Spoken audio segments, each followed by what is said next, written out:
Cześć. Odcinek 4. Komendy. Komenda start praktycznie nie istnieje. Oczywiście większość psów reaguje na sygnał startu, ale praktycznie każdy startuje w momencie, kiedy puszczamy klamki. Wykorzystujemy tę energię maksymalnie, jak tylko możemy, aby jak najmniej im przeszkadzać, a maksymalnie im pomóc. Przed zakrętem mówimy lewo, lewo, lewo lub prawo, prawo, prawo. Specjalnie powtarzam to w ten sposób, ponieważ tak też mówię do psa.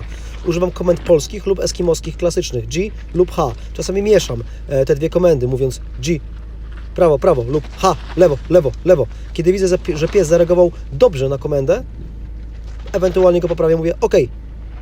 Jeśli nie trzeba, nie mówię nic, bo widzę, jak pies pracuje oczywiście, kiedy czuję moją linę w zakrętach. Czasami jest potrzebna również komenda stop, która potrzebna jest właśnie podczas gleby.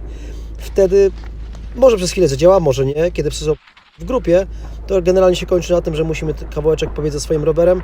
Nie zawsze on to przeżyje, ale kiedy jesteśmy sami na treningu z naszym psem, przeważnie się zatrzymują. Także lewo, lewo, lewo, tuż przed zakrętem. Nie w zakręcie, nie za zakrętem. I oczywiście mówimy komendy tylko i wyłącznie, kiedy są rozwidlenie drogi, kiedy są skrzyżowania. A jak się pies nie chce zatrzymać, no to musimy kawałek zbiec, jak dzisiaj Mikołaj z karbonem. Na trudnym technicznym zjeździe, kiedy dupa jest za siodełkiem, nie możemy psa zwolnić komendą wolniej, wolniej, po prostu zjeżdżamy na hamulcach. A najlepszy zawodnik to taki, którego najpierw widać, a później słychać. Także mówcie do swoich psów jak najmniej, żeby niepotrzebnie ich nie rozkojarzać. Mówcie do nich wtedy, kiedy potrzebują faktycznie waszej komendy, waszego głosu, kiedy pracują poprawnie. Nie gadajcie, błagam na Boga, nic do nich, one wiedzą, co mają robić. Ja również gwiżdżę do moich psów. Używam gwizdu w momencie zbliżenia się do innego zawodnika. Po pierwsze dlatego, żeby zawodnik mnie usłyszał, że coś z tyłu nadjeżdża. Po drugie, żeby zwrócić uwagę mojego psa na mnie, a nie na konkurencję. Gwizd również jest wygodny dla mnie dlatego, że jak mam tętno 180, to czasami łatwiej mi gwizdnąć niż cokolwiek powiedzieć. Dobra, wracamy na trening. Dzisiaj robiliśmy interwały. Jak dużo interwałów, jak dużo przerw, ile powtórzeń. Słuchajcie, dzisiaj jeździliśmy tak mniej więcej minutówki. Zrobiliśmy ich, ja wiem, przynajmniej z 12 na psa. Kiedy stwierdzamy, że to już wystarczy? Stwierdzamy w momencie, kiedy widzimy, że spada prędkość na poszczególnych powtórzeniach. Jeśli widzimy, że robimy przerwy, powiedzmy, pomiędzy minutówkami 10-15 sekundowe i pierwsze 5-6 powtórzeń nasz pies leci, każde powtórzenie naprawdę z dużym zaangażowaniem i dużą prędkością, powiedzmy na 6 już zwalnia, już traci moc, to znaczy, że zrobiliśmy jedno powtórzenie za dużo. Trzeba skończyć w momencie, kiedy pies jeszcze czuje siłę, kiedy pies jeszcze ma pełen entuzjazm do biegania. Także lepiej mniej niż za dużo. I bardzo dobrze podczas interwałów angażować się z psem maksymalnie jak możemy. Dzisiaj trenowaliśmy na rozmaiconej trasie góra-dół i dużo zakrętów. Trasa treningowa. Dobrze, aby na naszej trasie treningowej czasami zdarzały się jakieś niespodzianki w postaci spacerujących psów, biegaczy czy innych napotkanych kolarzy.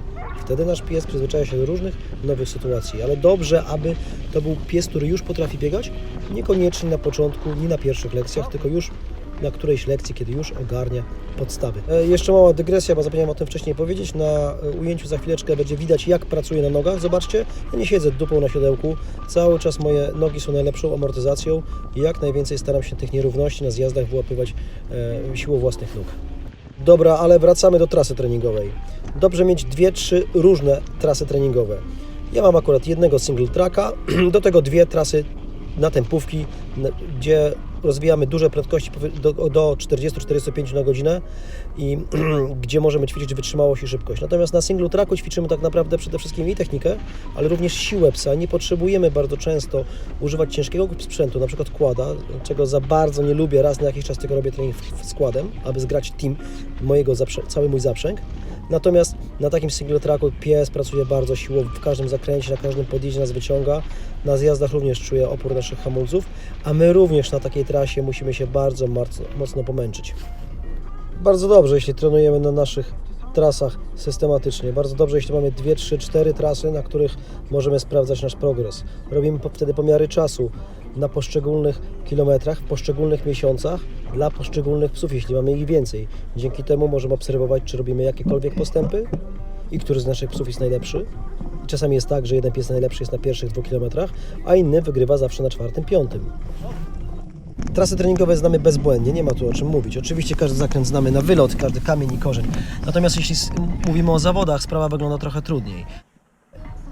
zawody krajowe, jedziemy dzień wcześniej, poznajemy trasę, kilka razy ćwiczymy najtrudniejsze elementy.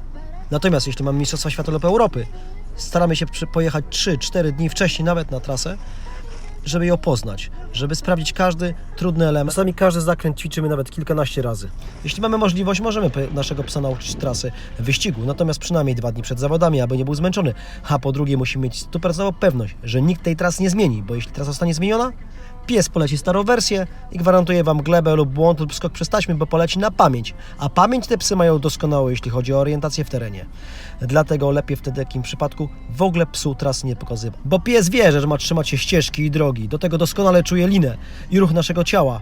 Dlatego zaufajcie psu. A my lecimy na zawody do Bolesławca i kolejny film następny weekend z zawodów. Nara!